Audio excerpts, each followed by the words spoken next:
Good morning, students. Now here we are also discuss about the problem of integrated accounting system for BCom third for BCom third semester fifth subject advanced costing paper second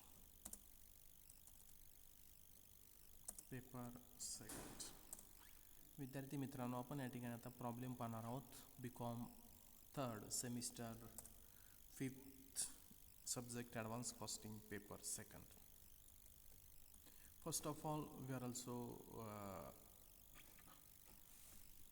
seen the problem. PQ Enterprises or Raj Enterprises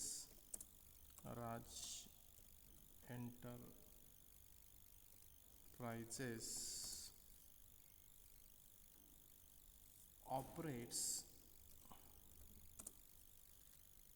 an integral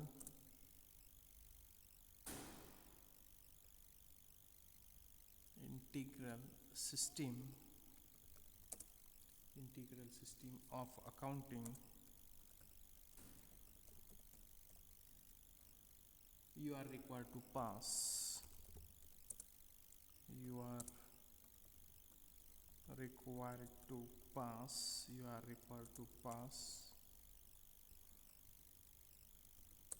journal entries in the books of company.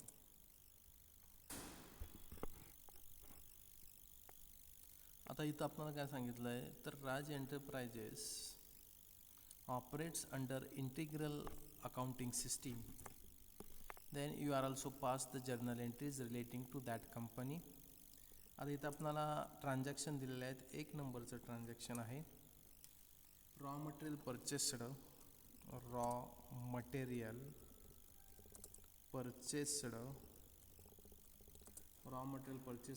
in bracket 50% on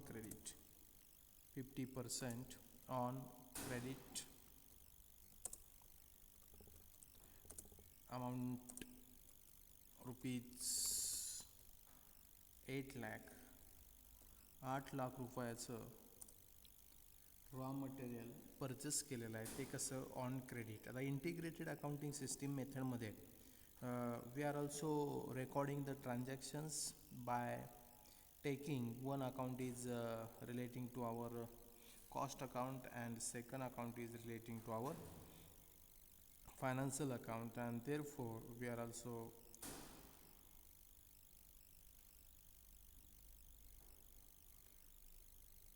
record such particular transactions. Then second transaction is given material issued to production. Material issued to production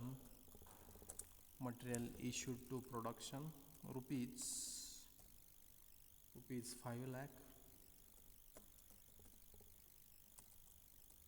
Material issued to production rupees 5 lakh. जे production डिपार्टमेंटला material issue केलेलं आहे. Wedges paid.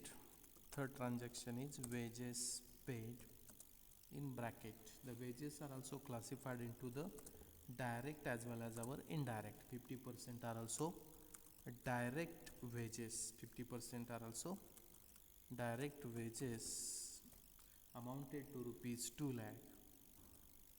50% are also direct wages. Then wages charged to production. Wages charged to production. Wages charged to production amounted to rupees 1 lakh. Then next transaction, factory overhead incurs. Factory overheads incurred amounted to rupees 80,000. Amounted to rupees 80,000. Factory overheads charged to production. Factory overheads charged to production. Factory overheads charged to production amounted to rupees 1 lakh. Amounted to rupees 1 lakh. Factory overheads charged to production. Selling and distribution overheads incurred. Selling and distribution overheads incurred rupees 40,000. Then finish the goods at cost 5 lakh. Finish the goods at cost amounted to rupees 5 lakh. Then sales into bracket 50% are also credit.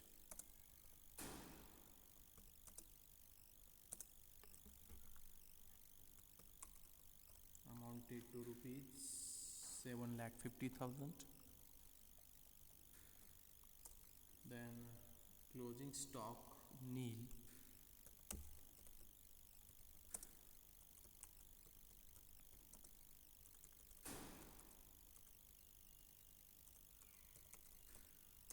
Then receipts from debtors. Receipts from debtors amounted to rupees 2 lakh. Receipts from debtors amounted to rupees 2 lakh. And last transactions, payment to creditors. Payment to creditors amounted to rupees 2 lakh. अशा पद्धतीनं हे transactions आहेत. त्याचं आपल्याला integral system मेथडमध्ये आपल्याला journal entries record करायच्या आहेत. आता इथं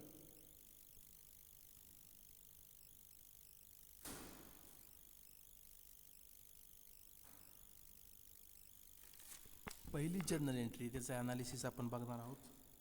त्यानंतर second journal entry, third journal entry, त्यानंतर फोर्थ, अशा पद्धतीनं आपण या ठिकाणी जर्नल एंट्रीज या ठिकाणी पाहणार आहोत. आता तत्पूर्वी आपण या ठिकाणी काय म्हणणार, सोल्युशनमध्ये काय करणार आपण, in the books of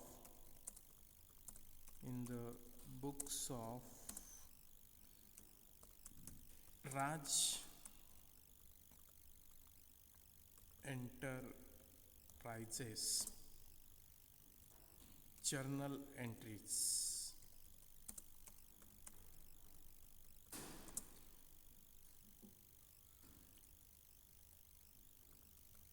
Journal entries in the books of Raj Enterprises.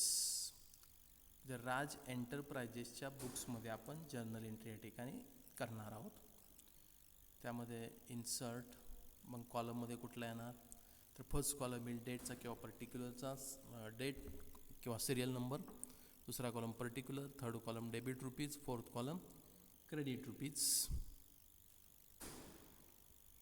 Ledger फोलिओसुद्धा टाकलं तरी चालेल, त्याच्यामध्ये काय अडचण येणार नाही. इथं डेट नसल्यामुळं आपण डायरेक्ट सिरियल नंबर, त्यानंतर पर्टिक्युलर्स नंतर डेबिट इन ब्रॅकेट रुपीज, त्यानंतर third column credit in bracket rupees हे या ठिकाणी पाहणार आहोत. आता पहिलं ट्रान्झॅक्शन्स, द फर्स्ट ट्रान्झॅक्शन त्याचं आपण ॲनालिसिस करणार आहोत, म्हणजेच की याच्यामध्ये कुठले दोन अकाउंट इन्व्हॉल्व आहेत, कशा पद्धतीनं त्याची प्रोसेस होईल, हे सर्व आपण इथं या ठिकाणी पाहणार आहोत, की जेणेकरून तुम्हाला ते या ठिकाणी समजण्यास सोपं होईल. आता जर्नल एंट्री करत असताना पहिलं जे काय ट्रान्झॅक्शन असेल, सिरियल नंबर 1 म्हणजेच पहिली एंट्री या ठिकाणी आपली होईल, ती कशा पद्धतीने होईल बघा. Raw material purchased in bracket सांगितलं आहे 50% ऑन क्रेडिट. आता इथं इंटिग्रेटेड अकाउंटिंग सिस्टीम मेथडमध्ये या ठिकाणी आपण याचं ॲनालिसिस करणार आहोत. आता या ठिकाणी raw material purchased on 50% on credit, म्हणजेच रॉ मटेरियल काय होणार आहे, तर रॉ मटेरियल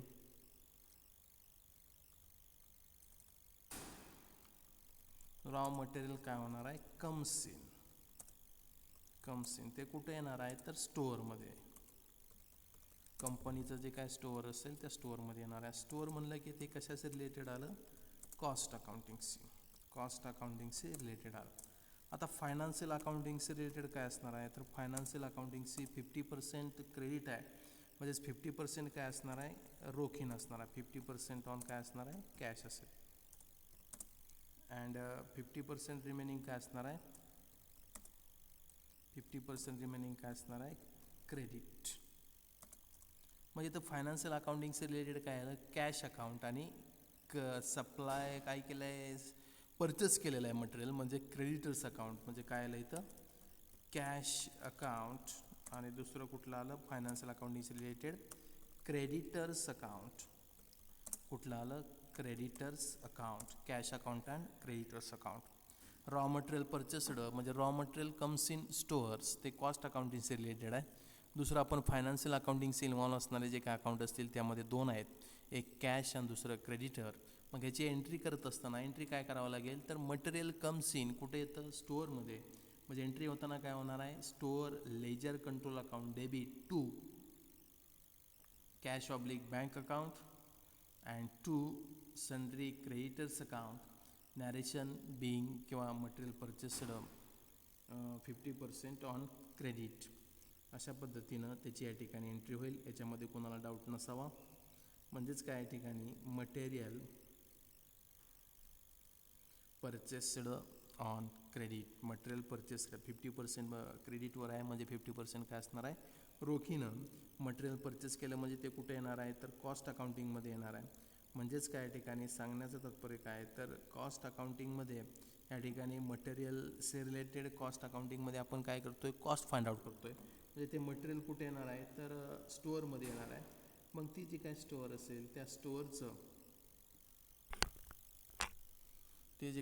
असेल त्या स्टोअरचं या ठिकाणी आपण मटेरियल आल्यानंतर debit what comes in credit what goes out ह्या रूलचा उपयोग करून आपण त्याची जर्नल एंट्री करू शकतो. कशी, store ledger control account debit to काय येणार आहे, creditors account and to cash oblique bank account. Narration काय येणार आहे, मटेरियल परचेस्ड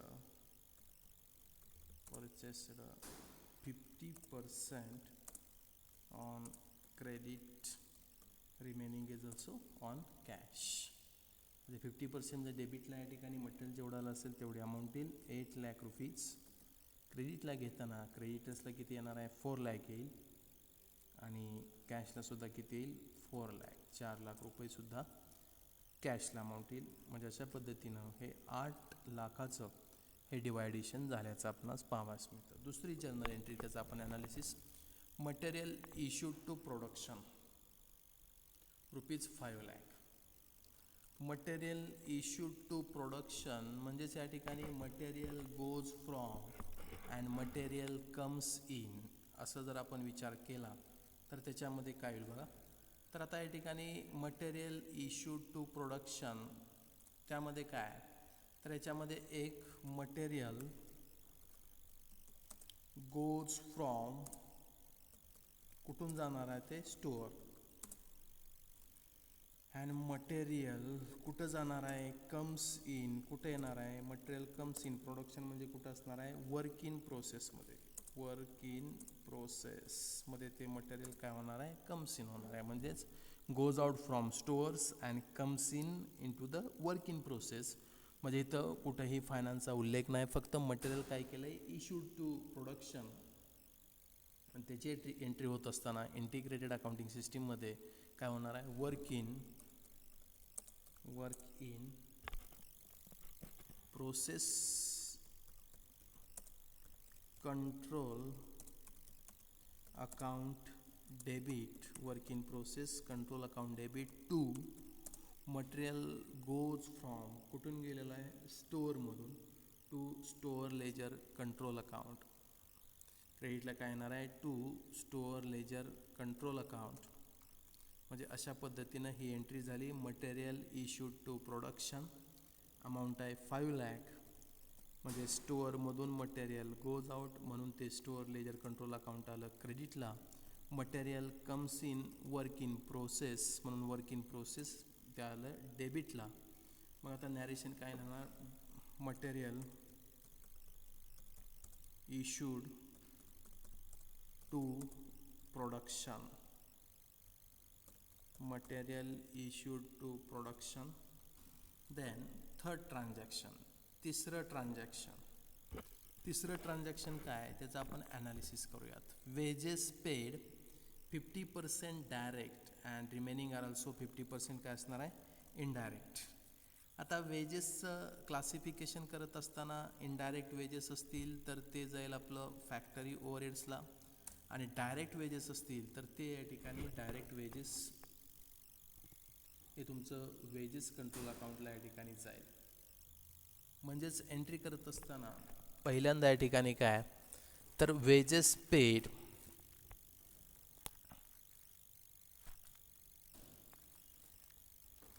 वेजेस पेड 50% काय आहेत डायरेक्ट आहेत आणि 50% काय आहेत तर इनडायरेक्ट आहेत. म्हणजे ह्याची या ठिकाणी एक जरी जनरल एंट्री केली तरी चालेल किंवा 2 सेपरेट जनरल एंट्री केल्या तरी चालू शकतात. मग ते कशी जनरल एंट्री होईल तर जनरल एंट्री या ठिकाणी वेजेस पेड 50% डायरेक्ट 50% इनडायरेक्ट. आपण इथं कन्सिडर काय करणार या ठिकाणी वेजेस पेड हे कन्सिडर आपण या ठिकाणी करणार. मग त्याची एंट्री काय होईल वेजेस पेड म्हणजे वेजेस हा झाला एक्सपेन्सेस किंवा एक्सपेंडिचर. मग तो कुठे येणार आहे तर या ठिकाणी डेबिट साईडला wages control account debit to paid केले म्हणजे कॅश गोज आउट म्हणजे टू कॅश अकाउंट किंवा बँक अकाउंट येईल.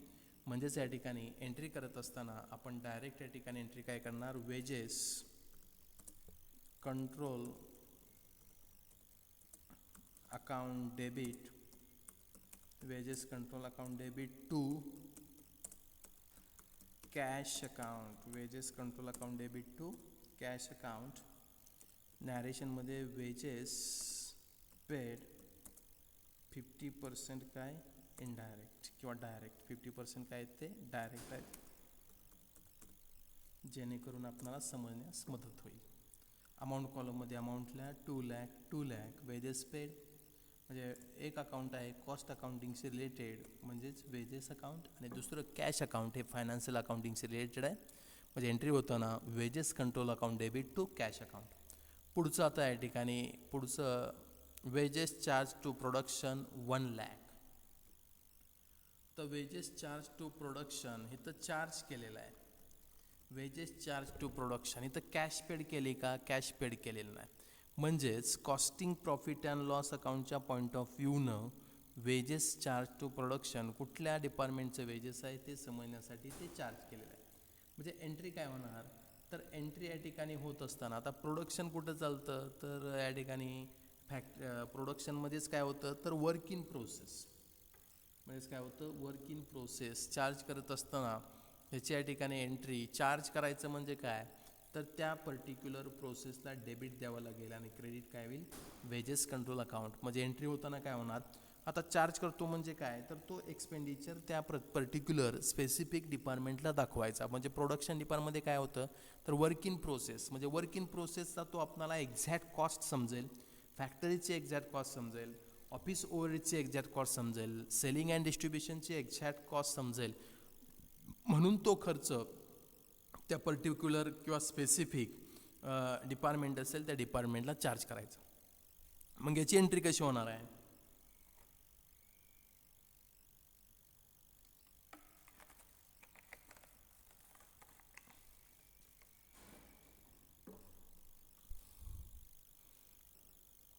तर ती एंट्री होईल work in process control account debit. Charge करायचं म्हणजे तो खर्च त्या पर्टिक्युलर डिपार्टमेंटला दाखवला पाहिजे, म्हणजेच त्याला डेबिट दिलं पाहिजे. Work in process control account debit to wages control account, to wages. Amount आहे 1 लाख 1 लाख, 1 लाख 1 लाख. नॅरेशनमध्ये आपण काय देणार, wages charge to production, wages charged to production, wages charged to production. Then 5th number transaction, 5व्या नंबरचं ट्रान्झॅक्शन काय, factory overheads incurred. Factory overheads incurred. आता इथं factory overhead incurred,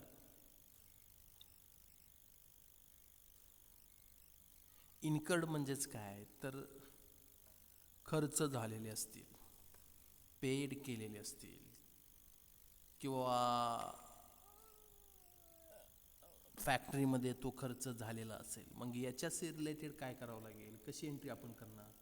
मग इथं इनकर्ड आहेत म्हणल्यानंतर इथं खर्च झाला असेल म्हणजेच कॅश द्यावी लागली असेल, म्हणजे कॅश गोज आउट, म्हणजे debit what comes in, credit what goes out. या रूलनुसार कॅश गोज आउट म्हणजे कॅश अकाउंट येईल क्रेडिटला. डेबिट कशाला येणार, त्या पर्टिक्युलर डिपार्टमेंटचा जो काही खर्च असेल त्या पर्टिक्युलर डिपार्टमेंटला दाखवावा लागेल. तो इनकर्ड कुठला आहे, तर फॅक्टरी ओव्हरहेडचा. म्हणजे एंट्री होताना काय होणार, factory overheads control account debit to cash account, amount कॉलममध्ये 80,000.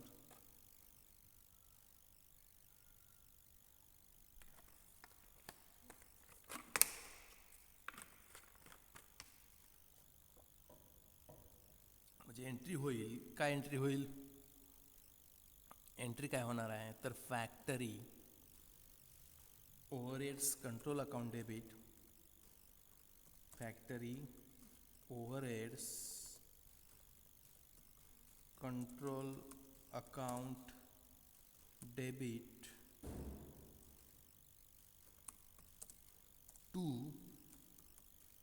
To cash oblique bank account, to cash oblique bank account. Narration काय येणार आहे, factory overheads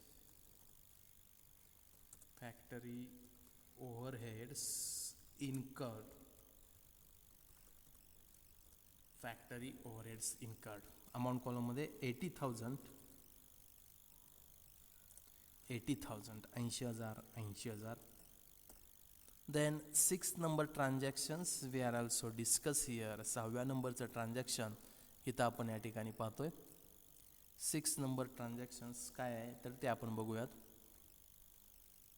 factory overheads charge to production. म्हणजे चार्ज करायचं म्हणजे काय करायचं, तो खर्च या ठिकाणी त्या पर्टिक्युलर डिपार्टमेंटला या ठिकाणी दाखवायचा. म्हणजे प्रोडक्शन म्हणलं की तिथं काय होतं, वर्क इन प्रोसेस होते. प्रोडक्शन म्हणजे काय, तर ॲक्च्युअलमध्ये तिथं वर्क इन प्रोसेस होईल.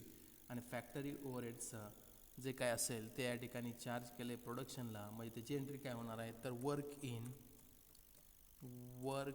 In process control account debit, work in process control account debit to factory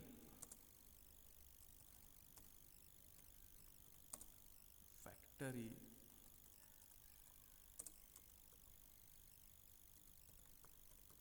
factory overheads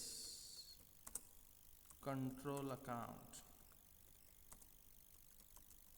to factory overheads control account amount column मध्ये 1 lakh 1 lakh amount column मध्ये 1 lakh 1 lakh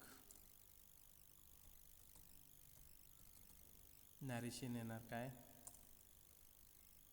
narration येईल 6 नंबरची entry आहे म्हणजे factory overheads charge to production factory overheads charge to production factory overheads charged to production. Then selling and distribution overheads incurred. मग त्याची entry काय होणार आहे selling and distribution overheads incurred म्हणजे त्या ठिकाणी कॅश या ठिकाणी गोज आउट तो पर्टिक्युलर एक्सपेंडिचर कुठल्या डिपार्टमेंटचा आहे सेलिंग अँड डिस्ट्रीब्युशन ओव्हरहेड्स किंवा सेलिंग अँड डिस्ट्रीब्युशन डिपार्टमेंटचा आहे त्याला डेबिट द्यावा लागेल तो खर्च झालेला आहे म्हणजे एंट्री काय होणार आहे selling and distribution selling and distribution overheads control account debit to cash account narration काय येणार आहे selling and distribution selling and distribution overheads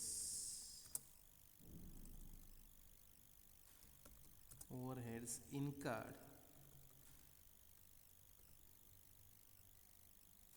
amount column मध्ये amount येईल 40,000 40,000 40,000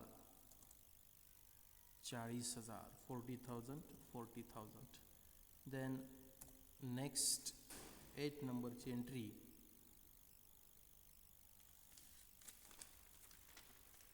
8 नंबरची finished goods at cost 5 lakh finished goods at cost 5 lakh entry होताना काय होणार आहे तर फिनिश्ड गुड्स म्हणजे finished stock ledger control account debit to आता फिनिश्ड गुड्स म्हणजे काय होतं तर वर्क इन प्रोसेसमधून ते पर्टिक्युलर या ठिकाणी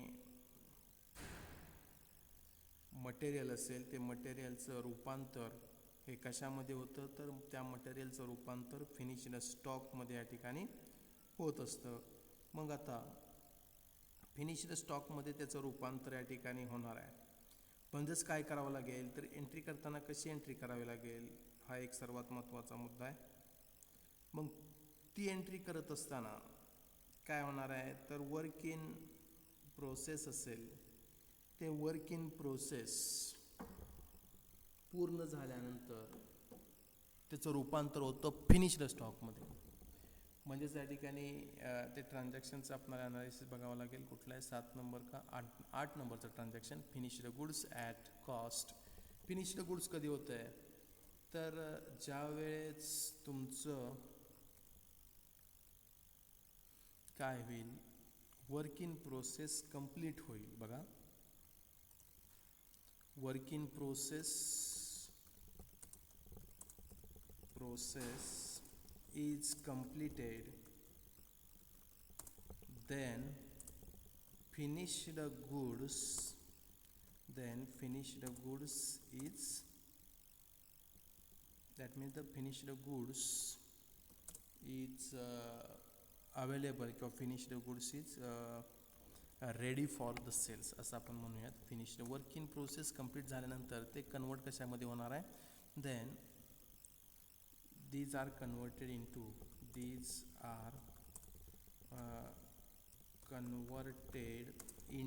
कशामध्ये कन्वर्ट होणार आहे फिनिश्ड गुड्समध्ये म्हणजे इथं एंट्री करताना फिनिश्ड गुड्स ॲट कॉस्ट आहे म्हणजे फिनिश्ड गुड्स आपल्याला या ठिकाणी अमाऊंट दाखवायला लागेल 5 lakh मग ती एंट्री कशी होणार आहे तर इथं एंट्री होत असताना finished stock ledger control account debit, finished stock ledger control account debit to work in process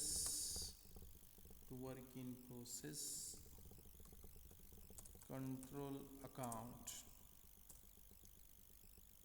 narration काय येणार आहे तर नॅरेशन येईल finished goods at cost, finished goods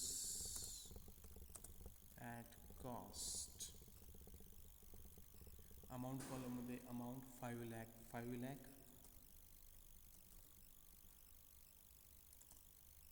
amount कॉलममधील 5 लाख. त्यानंतर नेक्स्ट एंट्री आहे, next entry finished goods sales 50% on credit, sales 50% on credit. त्याची entry काय होईल, सेल्स अकाउंट एक असेल, हे फायनान्शियल अकाउंटिंगशी रिलेटेड ट्रान्झॅक्शन आहे, त्यानुसार त्याची एंट्री होईल. 9 नंबरचं ट्रान्झॅक्शन असेल आय थिंक सो. 9 नंबरचं सेल्स 50% ऑन क्रेडिट. त्यानंतर रिसीट फ्रॉम डेटर्स फायनान्शियलशी रिलेटेड आहे, पेमेंट टू क्रेडिटर्स फायनान्शियल अकाउंटिंगशी रिलेटेड आहे. मग त्याची आपण या ठिकाणी जनरल एंट्री करूयात. सेल्स 50% ऑन क्रेडिट म्हणजे एंट्री काय होणार आहे, सन्ड्री डेटर्स किंवा डेटर्स अकाउंट डेबिट. त्यानंतर cash account debit to sales account.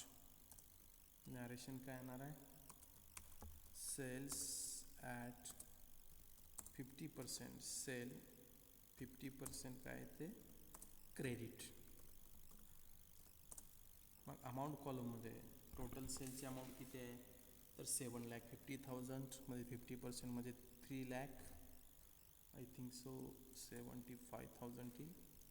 3,75,000 3,75,000ची cash, 3,75,000चं काय येणार आहे डेटर्स, आणि टोटल अमाऊंट येईल 7,50,000 is our total amount. Then next transaction is relating to closing stock. Closing स्टॉकची एंट्री नील आहे, म्हणजे इथं जर व्हॅल्यू नसेल तर आपण रेकॉर्डिंग करत असताना प्रॉब्लेम येतो, मग तिथं अमाऊंट नसेल तर आपण ते रेकॉर्ड करणार नाही. त्यानंतर पुढची 11 नंबरची एंट्री काय आहे तर receipt from debtors 2 lakh. Receipt म्हणजे काय, जमा झाले, कॅश जमा झाले असेल म्हणजे एंट्री काय होणार आहे, कॅश कम्स इन म्हणजे cash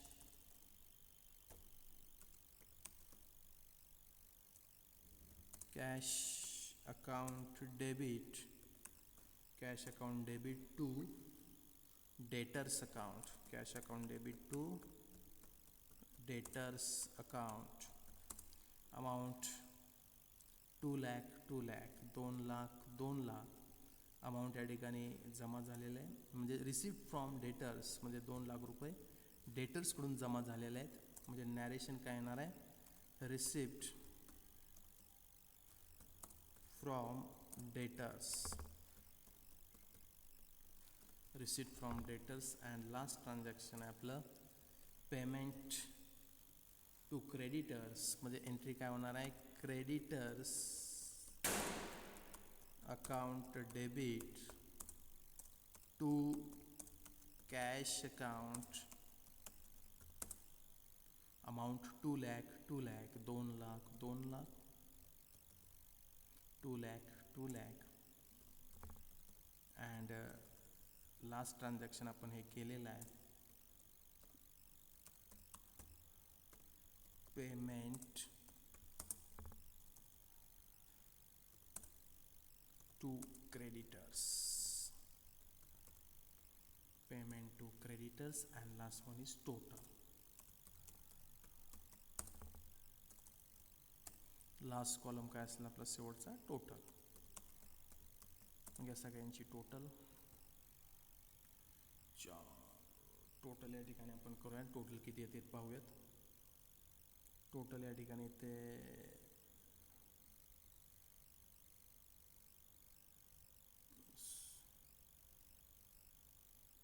plus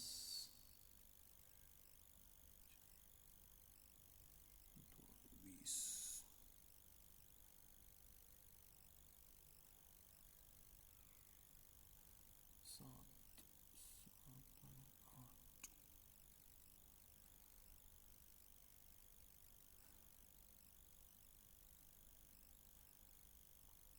33,70,000 I think so total येते. 33,70,000 33,70,000 this is our total of these particular entries. आता क्लोजिंग स्टॉकच्या बाबतीमध्ये तिथं अमाऊंट दिली नसल्यामुळं आपण त्याची एंट्री रेकॉर्ड केली नाही. अशा पद्धतीनं हे इंटिग्रेटेड अकाउंटिंग सिस्टीम मेथडचा हा आपला प्रॉब्लेम पूर्ण झालेला आहे. Thank you very much.